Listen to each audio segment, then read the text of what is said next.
तुमचं शिक्षण चांगलं झालेलं आहे पण तुम्हाला नोकरी मिळत नाही आहे, नोकरी मिळते पण प्रमोशन मिळत नाही आहे किंवा मनासारखी नोकरी मिळत नसेल, कर्ज असेल, लग्न असेल, त्याचप्रमाणे आजारपण असेल, परीक्षेमध्ये काही अडचणी येत असतील, व्यवसाय असेल, अशा अनेक संसारिक अडचणी प्रत्येकाच्या आयुष्यामध्ये असतातच. असं कोणीच नाही की ज्याला काही अडचणी नाही. अशा सर्व अडचणींवर मात करण्यासाठी आपल्याला श्री स्वामी समर्थ महाराजांची एक अतिशय प्रभावी सेवा करायची आहे. ती म्हणजे श्री स्वामी चरित्र सारामृतचं 7 पारायण. म्हणजे काय तर तुम्हाला 7 दिवसांमध्ये 7 पारायणं करायची आहेत. दर दिवशी एक पारायण, असं 7 पारायणामध्येच तुम्हाला तुमच्या कुठल्याही समस्येवरती अनुभव हा येतोच. इतकी प्रभावी ही सेवा आहे. त्या सेवेबद्दलच आज आपण या व्हिडिओमध्ये जाणून घेणार आहोत, त्यामुळे व्हिडिओ स्किप न करता संपूर्ण पहा.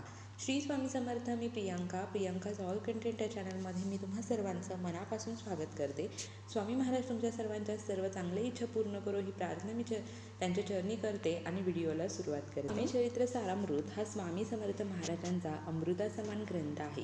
या ग्रंथामध्ये स्वामी समर्थ महाराजांच्या लीला वर्णित केलेल्या आहेत. महाराजांनी केलेले चमत्कार, भक्तांना आलेले अनुभव आणि अक्कलकोटमधला त्यांचा प्रवास हे सर्व या ग्रंथामध्ये वर्णित केलेलं आहे. या ग्रंथामध्ये 1 ते 21 अध्याय आहे आणि हा अगदी लहानसा ग्रंथ असून मराठी प्राकृत आहे. ही सेवा करताना श्रद्धा ठेवायची आहे, संयम ठेवून सेवा करायची आहे. ही सेवा कशी करावी, पूजा कशी मांडावी, काय नियम आहेत ते सर्व आता आपण जाणून घेणार आहोत. ज्या दिवशी तुम्ही ही सेवा करायला सुरुवात कराल त्या दिवशी सकाळी लवकर उठा, स्नान करा, स्वच्छ वस्त्र परिधान करा, आपल्या देवघरातील देवांची पूजा करून घ्यायची आहे, सूर्यदेवांना अर्घ्य द्यायचा आहे, तुळशी मातेची पूजा करायची आहे. त्यानंतर आपल्याला स्वामी चरित्र सारामृतचं पारायण करायचं आहे, त्यामुळे आपल्याला पूजा मांडून घ्यायची असते. तर सर्वात आधी आपण देवघरासमोर बसा किंवा ज्या ठिकाणी तुम्ही पूजा मांडणार आहात ती जागा स्वच्छ करून घ्या. आसन घेऊनच आपल्याला पूजा मांडायची आहे. मग तुम्ही त्यानंतर त्या जमिनीवरती रांगोळीने एक स्वस्तिक काढा. स्वस्तिकला हळदी कुंकू आणि फूल वाहा तुम्ही. त्यानंतर त्याच्यावरती तुम्ही एक पाट ठेवा किंवा चौरंग ठेवा. त्यावरती पिवळं वस्त्र तुम्हाला अंथरायचं आहे. सर्वात आधी आपल्याला दिवा लावून घ्यायचा आहे, कारण कुठलीही पारायण सेवा आणि उपासना करत असताना अग्निदेवतेच्या साक्षीने ती जर केली तर ती फलित होत असते. तर दिवा लावा. दिवा जर तुम्हाला शक्य असेल तर तुपाचा लावा, नसेल तर तुम्ही तेलाचाही लावू शकता. दिव्याला हळद कुंकू अक्षता फूल वाहा आणि नमस्कार करा. त्यानंतर सर्वात आधी तुम्हाला गणपती बाप्पांची स्थापना करायची आहे. तुम्ही ताम्हणामध्ये गणपती बाप्पांची मूर्ती असेल तर मूर्ती घ्या किंवा मूर्ती नसेल तर सुपारी स्वरूपामध्ये गणपती बाप्पांची स्थापना करा. गणपती बाप्पांना पंचामृत आणि शुद्ध पाण्याने तुम्हाला अभिषेक करायचा आहे. हा अभिषेक करत असताना ओम गम गणपतये नमः या मंत्राचा जप तुम्हाला करायचा आहे. त्यानंतर या पाटावरती किंवा चौरंगावरती थोड्याशा अक्षता टाका आणि त्यावरती गणपती बाप्पांची मूर्ती स्थापन करा. गणपती बाप्पांना हळद कुंकू अक्षता अर्पण करा, फूल अर्पण करा. गणपती बाप्पांना नैवेद्य म्हणून तुम्ही गूळ आणि खोबऱ्याचा नैवेद्य दाखवायचा आहे. त्यानंतर आपल्याला स्वामी समर्थ महाराजांची मूर्ती ताम्हणामध्ये घ्यायची आहे. आता ही सेवा करायची म्हटलं तर आपल्याकडे स्वामी समर्थ महाराजांची एखादी का होईना छोटीशी मूर्ती, फोटो असायलाच हवा. मग त्यानंतर आपल्याला स्वामी समर्थ महाराजांचाही अशाच प्रकारे पंचामृत आणि शुद्ध पाण्याने अभिषेक करायचा आहे. अभिषेक करत असताना श्री स्वामी समर्थ या मंत्राचा जप आपल्याला चालू ठेवायचा आहे. त्यानंतर स्वामी समर्थ महाराजांची मूर्ती तुम्हाला पाटावरती स्थापन करून घ्यायची आहे. महाराजांना हिना अत्तर लावा, कारण ते त्यांना अतिशय प्रिय आहे आणि त्यांच्या सेवेचा एक भाग म्हणून हिना अत्तर तुम्ही महाराजांसाठी नक्कीच लावा. त्यानंतर महाराजांना अष्टगंध लावा, फुले वाहा, अक्षता वाहा. तुम्ही या पाटावरती घंटी ठेवू शकता, जपमाळ ठेवू शकता. महाराजांसाठी एका छोट्या कलशामध्ये पाणी ठेवा. महाराजांना खडीसाखरेचा नैवेद्य दाखवा. महाराजांना तुम्ही तुळशीपत्रही अर्पण करायचं आहे, कारण तेही त्यांना अतिशय प्रिय आहे आणि महाराजांच्या नैवेद्यावरतीही तुळशीपत्र ठेवायला विसरू नका. अशा प्रकारे तुम्हाला पूजा मांडायची आहे. श्री स्वामी चरित्र सारामृत हा जो ग्रंथ आहे पारायण करण्यासाठी तोही आपल्याकडे असायला हवा. हा तुम्हाला कुठल्याही जवळपासच्या स्वामी केंद्रामध्ये, दत्त मंदिरामध्ये किंवा ऑनलाईनही मिळेल. तर हा ग्रंथ तुम्हाला या ठिकाणी पाटावरती ठेवून घ्यायचा आहे आणि या ग्रंथाचीही तुम्हाला हळद कुंकू अक्षता फूल वाहून पूजा करायची आहे. या पाटाच्या कडेने सुंदरशी रांगोळी काढा. नंतर तुम्हाला दिवा अगरबत्ती धूप ओवाळून घ्यायची आहे. ही झाली आपली साध्या सोप्या पद्धतीने मांडणी करून. मांडणी केल्यानंतर सर्वात आधी पहिल्या दिवशी तुम्हाला पूजा मांडून झाल्यानंतर संकल्प करायचा आहे. संकल्प आपल्याला फक्त पहिल्या दिवशीच करायचा आहे आणि त्यानंतर 7 दिवस आपल्याला फक्त वाचन करायचं आहे. तर संकल्प कसा करावा? उजव्या हातामध्ये तुम्ही एक पळीभर पाणी घ्या, हळद कुंकू घ्या, अक्षता घ्या आणि एक फूल घ्या. तुम्हाला सर्वात आधी तुमचं नाव सांगायचं आहे, गोत्र सांगायचं आहे. गोत्र माहीत नसेल तर तुम्ही काश्यप बोला. तुम्ही हे पारायण कोणत्या कारणासाठी करत आहात, तुमची कोणती अडचण आहे ते तुम्हाला स्वामी समर्थ महाराजांना अगदी श्रद्धेने सांगायचं आहे. महाराज, मी 7 दिवसांमध्ये 7 पारायणं करणार आहे, तर हे पारायण माझ्याकडून निर्विघ्नपणे पूर्ण होऊ द्या. माझ्याकडून ही सेवा करून घ्या आणि मला अनुभव द्या, अशी प्रार्थना तुम्हाला करायची आहे. अगदी श्रद्धेने कुठलीही पारायणची संकल्प जेव्हा आपण करत असतो ना, तेव्हा अगदी श्रद्धेने करा, अगदी शरण जाऊन करा, तेव्हा ती प्रार्थना महाराजांपर्यंत पोहोचत असते.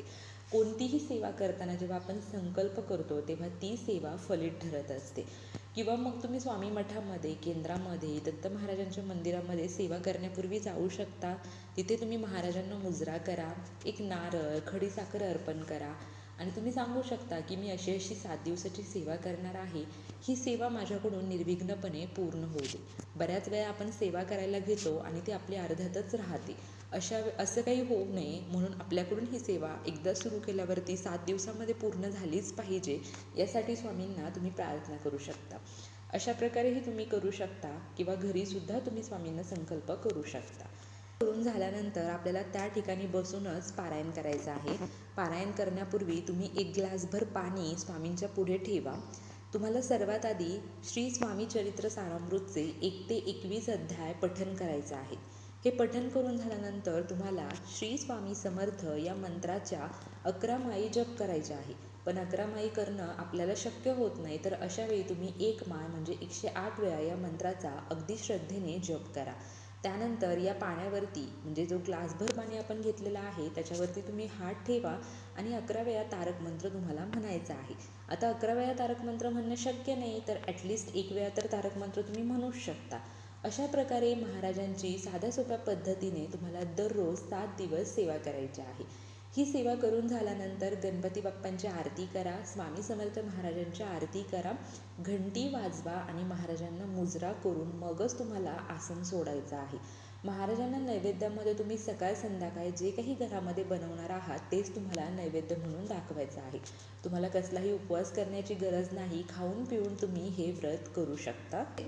तारक मंत्राचं तीर्थ आपण बनवलेलं आहे, ते दररोजच्या दररोज तुम्ही ज्या व्यक्तीसाठी हे पारायण करताय किंवा तुम्ही स्वतःसाठी करताय तर स्वतः प्राशन करा, किंवा कुठल्या व्यक्तीसाठी तुम्ही करत असाल तर त्याला ते प्राशन करायला द्यायचं आहे. अशा प्रकारे तुम्हाला 7 दिवस ही सेवा करायची आहे. ही सेवा करत असताना एक टाईम निश्चित करा. सकाळी पारायण करणार असाल तर दररोज 7 दिवस सकाळीच पारायण करा आणि संध्याकाळी करणार असाल तर संध्याकाळीच करा. सकाळी पारायण केल्यानंतर संध्याकाळीही महाराजांसमोर दिवा लावा, अगरबत्ती लावा, मुजरा करा आणि महाराजांना नैवेद्य दाखवून मग तुम्ही जेवण करू शकता. संध्याकाळी तुम्ही आरती करा. अशा प्रकारे तुम्हाला 7 दिवस सेवा करायची आहे. आता ही झाली सेवा. 7 दिवस सेवा केल्यानंतर आपल्याला उद्यापनही करायचं आहे. ते कसं करावं? 7व्या दिवशी तुम्ही महाराजांसाठी पुरणपोळीचा नैवेद्य किंवा कांदा भजी असे त्यांच्या आवडीचे जे पदार्थ आहेत त्याचा नैवेद्य तुम्हाला करायचा आहे. स्वामी चरित्र सारामृतच्या ग्रंथाला महाराजांच्या पूजेच्या तिथे तुम्हाला नैवेद्य ठेवायचा आहे. नैवेद्यावरती तुळशीपत्र ठेवायला विसरू नका. तुम्ही गौमातेला सुद्धा नैवेद्य खायला घालायचा आहे. शक्य झालं तर लहान मुलांना बोलावून तुम्ही त्यांना खायला घाला किंवा ब्राह्मण जोडप्याला खायला घाला, किंवा मग तुम्ही काय करू शकता, तुमच्या यथाशक्ती जर तुम्हाला काही दानधर्म करायचा असेल तर तो मंदिरामध्ये जाऊन करू शकता. अशा प्रकारे करायचं आहे. किंवा तुम्हाला काहीच करायचं नाही तर महाराजांना नैवेद्य दाखवा आणि गौमातेला नैवेद्य खायला घाला आणि त्यानंतर थोडासा ग्रंथ हलवायचा आहे. हे झालं आपलं उद्यापन अगदी साध्या सोप्या पद्धतीने. पारायण करत असताना नियम काय पाळायचे, तर मांसाहार कडकडीत तुम्हाला 7 दिवस वर्ज करायचा आहे. त्याचप्रमाणे ही सेवा करत असताना कोणाविषयी वाईट बोलू नका, मनामध्ये वाईट चिंतू नका. घरामध्ये नेहमी सुख, शांती, समृद्धी राहील, घरामध्ये सकारात्मकतेचं वातावरण राहील याची काळजी तुम्हाला घ्यायची आहे. आणि सेवा फक्त आपण सेवा करायची आणि सगळं महाराजांवर सोडायचं असंही करायचं नाही. कुठलीही सेवा कुठल्याही संकटासाठी जेव्हा आपण करत असतो तेव्हा आपण आपले प्रयत्नही चालू ठेवायचे आणि त्याबरोबर सेवाही करायची.